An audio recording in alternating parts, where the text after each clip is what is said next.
Three, two, one, live. Good morning, Keller Williams. How are all you guys today? Hope you guys had a productive weekend.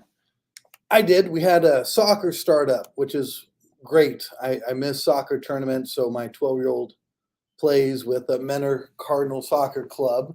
Little shout out to them. It's a newer club. If you guys are interested, I can send you information. Anyways, so it was nice. So we sat out, got a little sunshine, and watched some kids play soccer. Great use of time, which is what I want to talk about with you guys today. Are we doing the dollar productive activities we should be? Have you guys ever thought about what do I want to make an hour? Compared to what am I making? And good morning. I see you guys popping on there. Good morning. So we want to talk about how can we be most productive with our time. But before we talk about that, I want to people have asked me, well, what do I miss most about, Albuquerque, New Mexico? And I know what the right answer is. I should say my kids and my mom and dad and my sister. But you guys expect me to be honest with you, so I'm going to tell you what I miss the most. It's breakfast burritos. That may sound silly until you have one of the burritos out there. So you know how here we've got pizza places everywhere? There we got burrito places. I mean, like the gas stations have burritos. The fast food places have burritos everywhere you go. So in the morning, if you can't find a burrito as you're driving by somewhere, there will be a burrito lady in a truck in the parking lot. And if you miss that, there'll be another lady that comes by with a cooler selling burritos. So I do miss the breakfast burritos. But it's probably better for me that I don't eat them every day. So let's move on to what I really wanted to talk about. So every week, the leadership here does a growth call with Marc King, who is the KWRI president. So it's pretty cool that they give training, to everybody. So I like that. It comes down to us, and I want to share that with you guys. What he was talking about this week was the 80-20 rule. Have you guys heard of that before? Anybody?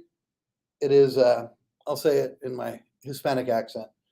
Pareto principle, which I think it's Pareto principle. And it's the 80-20 rule, right? So 80% of our results comes from 20% of our activity, right? So the other example people have, right, like in an office, 80% of the sales are done by 20% of the agents. I mean, that 80-20 works in a lot of different scenarios. So the question to everybody is, are you focusing on the 20% of what you should be doing to be getting 80% of your results? Morning, Kate, right? So for example, I like rental property. So we've been buying rental properties occasionally and we fix them up. So before I was working here, I was kind of like a handyman, I guess, working on my own projects. I'm not great at it. I'm okay. But you know how like you watch any renovation show and the people, what's their favorite day? Oh, I love demolition day. They have their hammer and they're just making a mess. I hate demolition day. And I was doing the demolition, right?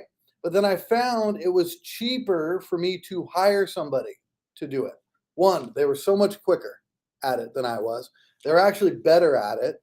And God, it's not as much fun as they make it seem on TV. So I was doing a low dollar per hour activity.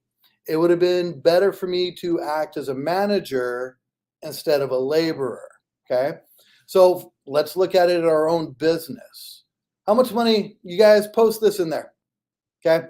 How much money an hour do you want to make? Not what are you making, but I want to know what you want to make per hour. $100 an hour, $200 an hour. I think 200 an hour. I don't know if doctors are making 200 an hour. Are they? Maybe specialists are more than that. $1,000 an hour. Post. I want you guys to post right now. How much do you want to make an hour? Okay.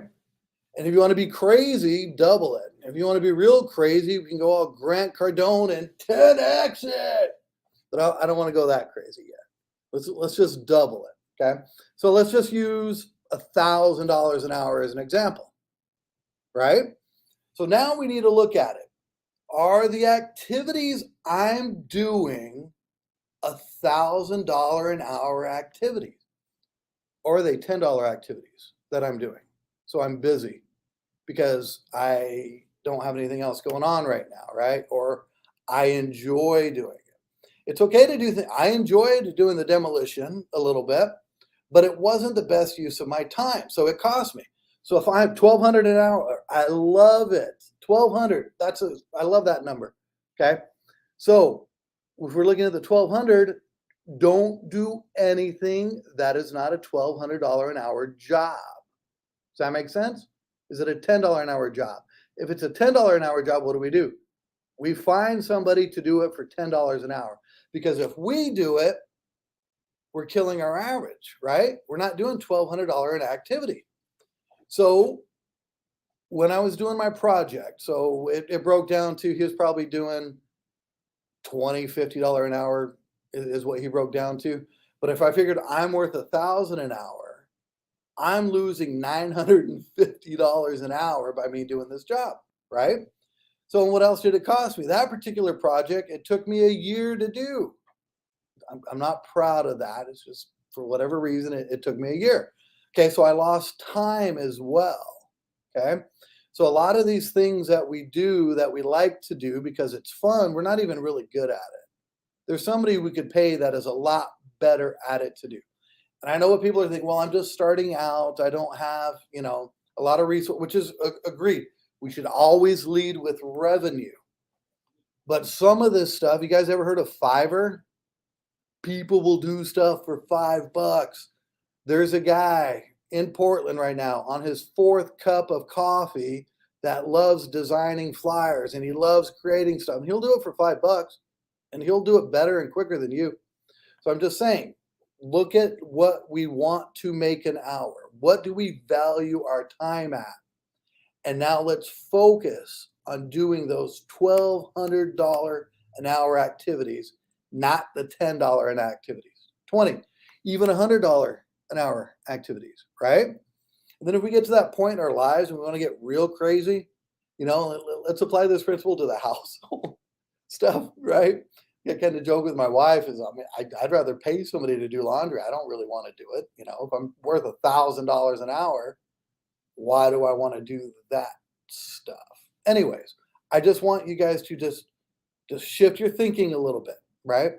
And if we don't know what the $1,000 an activity are, then we need to talk. But it's going to be what? It's going to be your lead generating stuff, right? It's going to be the stuff that creates business.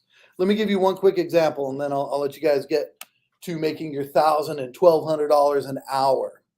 So let's look at listings compared to buyers.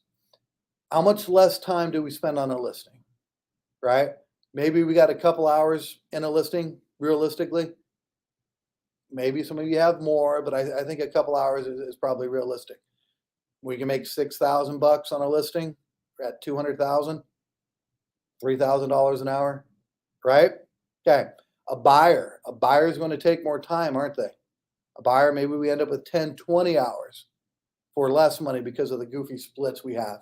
So your hourly is going to be less on a buyer. I'm not saying don't do buyers. I'm just saying let's just look at things differently. Okay. So you end up making $300 an hour, which is still good. I'm not complaining. But I know this is going to be crazy. Say we're at that point now where we don't really want to spend time with buyers as much. So, but you don't want to give it away because you want to make the money. Okay. But you give the referral to somebody. Okay. You make half the money. So now instead of making 6, you're making 3.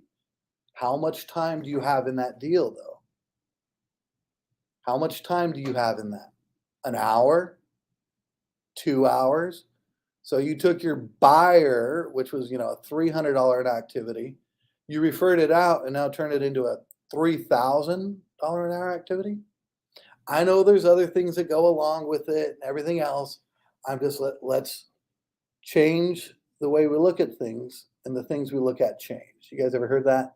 I'll throw a lot of little bold stuff out at you occasionally because I think bold is a tremendous course. Okay. So let's look at it differently. The other thing we need to look at is what do we need to learn or improve to be worth $1,200 an hour, right? Bold law. That's right, Kate. So, what do we need to learn, or what one thing? It's another great book from a really smart person. What one thing can you learn in the next 30 days to increase your value to $1,200 an hour? What one skill can you improve? Can we get better at open houses? Can we get better at cold calling? Can we get better at generating referrals? What can we get better at to bump that hourly up? Okay, guys, give me a thumbs up. Let me know if this kind of stuff is helpful. What I do want to jump into next week is let's start talking about these $1,000 an hour activities, and let's stop focusing on the other one. So I think we'll get into lead sources, lead generating, and how can we do them at a higher level than we're currently doing them. Thumbs up. And for those of you jumping in late, I also want to know how much an hour, not what are you making. If you guys want to feel kind of funny, maybe we need to run the math to see how much we're making per hour, but I want to know, how much do you want to make? What are you worth an hour? All right, guys, have a great Monday. Bye.